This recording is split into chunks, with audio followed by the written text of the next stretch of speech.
Hello, good evening. I'll do all the boring stuff as fast as I can because I'm boring and you will have fun. So we will do the opening ceremony. Snip, we're open. Hello. Thank you for coming. Bollocks to the people that didn't. You should have your badges on. It's just so we know that you're nutters. I'll do the important stuff first. We have our own bar in here. There is a public bar out there. That shuts at midnight. We, provided we keep drinking, are in here till 1. So it's a very nice barmaid who's desperate for your money. Bar meals out there. If you want to bring in here, farming, no problem with that. I assume that's right. Yeah. They're nice bar meals. I've seen people eating them. They haven't died yet. Do's and don'ts kind of thing. There are a few house rules if you break them. Easter and me get kicked in the nudges by the hotel. Excuse me, portion of chips here. Portion of chips? Oh, a portion. Right, okay. Food and drink. You've got the bars. They have got soft drinks, cans, I've been told, at the other bar if you want to grab a can and rum. They've got crisps and peanuts and whatever. I've got this one. Right. So what about during the day? Will it be out there or is it only here? It will be transferred into that bar. Right. So during the day, if you just want a can of drink on the move, they'll be selling cans of drink out there, or you can get them in here. Bar meals are very nice, very reasonably priced, big portions. You've got a restaurant far side of the hotel, very nice. If you want to risk life and limb, about 100 yards up the road, or 100 metres up the road even, there is a McDonald's. There are various little establishments scattered around. It is part of our agreement with the hotel that food and drink isn't brought into the hotel. Now, the obvious thing I say is, unless Issa and I stood there and strip searched you on the way in, there's no way we can stop you. Disappointment. So the blunt one, if you're coming in with a bag of crisps or a can of drink in your bag and that, and you're drinking it discreetly in here or whatever, not a problem. But if you walk through their door with a crate of beer, you will be told by the management, please take it, lock it in your car. So if you are putting stuff in, be discreet. And with rubbish too. And I don't have any knowledge of you doing it. Right. In the evenings, we will be in here and having fun and games and God knows what and picking garlics up and whatever. During the day, the room behind me will have the registration desk. We have a dealer coming in tomorrow, so be nice to him because he's desperate for business. And he's desperate just to meet people, he says. He's not looking to buy things. If you buy it, he will be ecstatic. We also have the games table will be running in there. So there'll be, I think, Starfleet battles, and definitely Dalek bashing and K80 exterminating as usual. Oh, and ad-libs. And I can tell you as a special one for the auction, advance notice this one, because you all like blowing up Kate Amy, she's very nicely in our auction giving her autograph. We didn't tell her what we wanted it for, but we thought you'd enjoy bidding for it. Right, on to the programme. If you've got your comm books, you should have the programme in there. It's more or less accurate. Putting you up to speed on the guests. Hopefully on Sunday we will have Alan Lee, he doesn't get lost in the traffic. Nick Briggs was really looking forward to coming. I had a phone call from him on Monday, looking forward to coming. Phone call on Tuesday, looking forward to coming. Email on Wednesday, oh dear. Basically, they are filming, as you can guess, they're filming Doctor Who at this moment in time. And he literally got told on Wednesday, Friday, do start filming. Which is kind of a shame, because after the con, he was supposed to be doing something else as well, and that's gone out the window. So apologies from Nick, he would love to have come, but BBC pays it more than we do. So he's had to go. Having said that, he's very kindly strong on somebody else to come. So, hiding in the corner is Rob Sherman.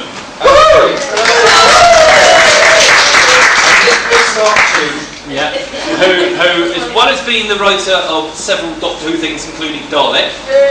I have been reliably informed if you ply him with drink, he might have some juicy gossip about season 2. It's possible. And he might tell you. It depends how big the drinks are. And season 3. Well, and season 3.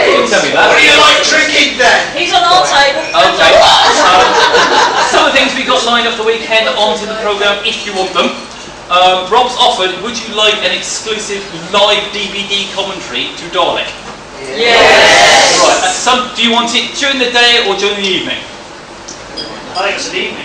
Evening? Right, we'll rewrite the program overnight. And we'll let you know when it's going to be. Live commentary for that. We've also, if you're interested, and if some of you may not be aware of this one, Dalek is actually the second attempt at the story. There are BBC audio productions done by Big Finish, and there was a story called Jubilee, which Rob wrote, which was about the last Dalek.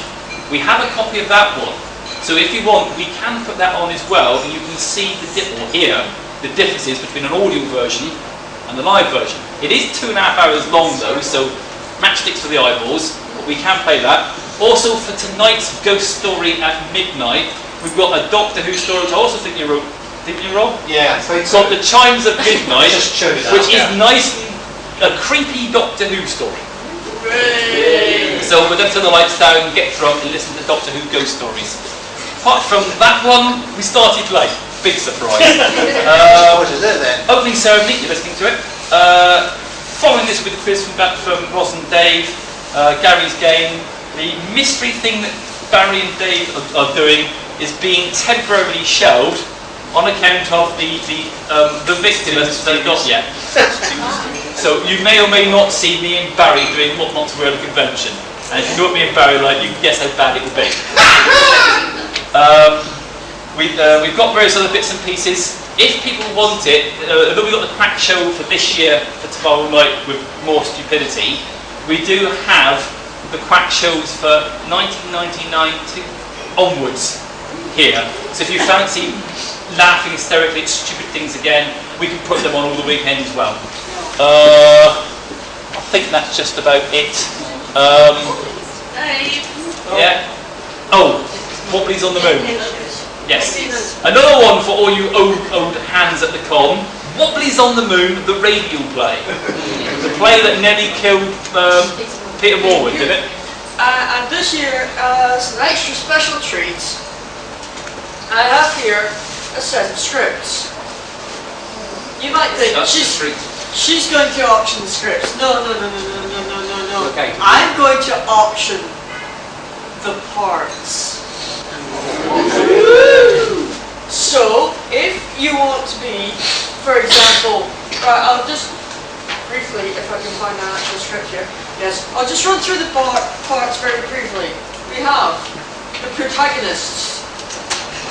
John Carstairs, a hero. Bulls, the gardener.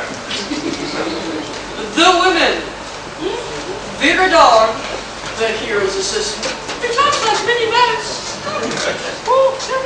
Mona Clayton, a gold digger.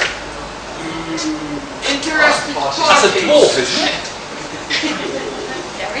That sort of gold digging. Oh, sorry. Sorry. Soren sits down and starts singing about gold. Henry Gleason Showalter, a dissolute nephew. Li Chan, a faithful Chinese butler. The housekeeper and the narrator. Now I will point out that some of these characters only have 1 or 2 lines. For example, the butler and the housekeeper only have like a line or 2 each. Other people have more lines. So the idea is, you may bid for a part, you may bid for somebody else to take a part. That's the best bit. But with the proviso that the person who is dumped upon may say absolutely no, not at all. Isa has already come in with an absolutely no, not at all. And we must respect Isa's call. But, of course, if it's an absolutely no, we would expect the person who's saying absolutely no to put their hands in their pocket, because it is, after all, for charity. It's for a good cause. So remember, dig deep. Embarrass your friends. Isa, you're in the crap. Okay, I'll just double check with the gaming. It is Dalek bashing all weekend. So if you haven't bashed a Dalek, What? No Cybermen?